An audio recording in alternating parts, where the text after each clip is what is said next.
L'éditorial politique avec Le Figaro. Bonjour Guillaume Tabar. Bonjour Charles. Après l'intervention américaine au Venezuela, le Quai d'Orsay a dénoncé le non-respect du droit international par les États-Unis.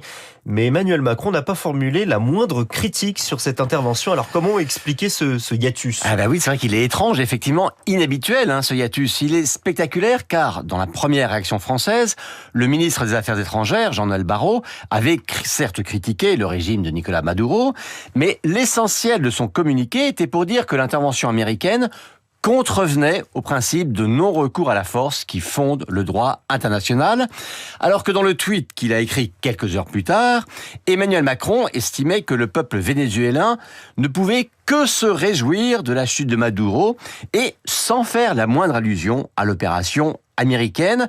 Et comme Kindimo consent, eh bien ce silence peut être interprété comme une validation. Et en tout cas, c'est comme ça que l'a pris Donald Trump, puisqu'il s'est empressé de retweeter le tweet du président français. Alors faut-il aller jusqu'à parler d'un bug diplomatique français ? Écoutez, l'Élysée et le Quai d'Orsay, évidemment, s'en défendent et invoquent plutôt une différence de temporalité. Le communiqué de Jean-Noël Barrot a été validé à la présidence, ce qui permet à celle-ci de dire qu'Emmanuel Macron ne se moque pas des règles du droit international, mais qu'il voulait se concentrer sur la préparation de l'après-Maduro. Et c'est vrai que dans son tweet, il rappelle que la volonté démocratique du peuple vénézuélien s'incarne en Eduardo González, qui avait en fait gagné la présidentielle de 2024, même si Maduro avait bafoué ce résultat. Mais quand on voit les déclarations de Trump sur la suite, on n'a pas vraiment l'impression que le président américain tient compte de ce que dit son homologue français. En tout cas, ce qui est clair, c'est que dans l'éternel débat entre ceux qui brandissent le respect absolu du droit international, même s'il peut faire les affaires d'un dictateur, et ceux qui invoquent le réalisme pour dire que le recours à la force, même sans mandat, peut se justifier, eh bien, Emmanuel Macron penche du second côté. On est quand même très loin de la fermeté de Jacques Chirac face à George Bush sur l'Irak.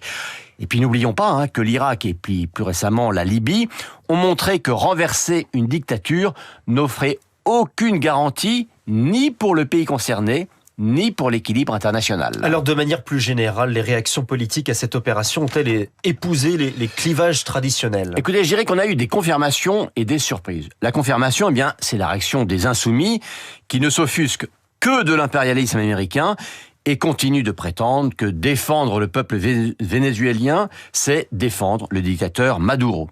Les surprises, c'est d'un côté celle de Gabriel Attal qui, au nom du pragmatisme, estime qu'il faut d'abord être fort dans un monde où, de fait, la loi du plus fort s'impose.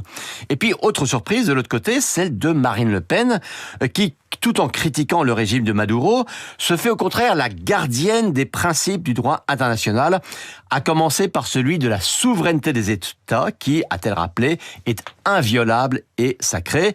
Bon, elle l'avait dit moins fort sur l'Ukraine, mais on voit là son souci de se présidentialiser. En tout cas, sur cette opération américaine au Venezuela, Marine Le Pen et Emmanuel Macron se retrouvent ainsi à front renversé. L'éditorial politique avec Le Figaro et avec Guillaume Tabar. Merci Guillaume.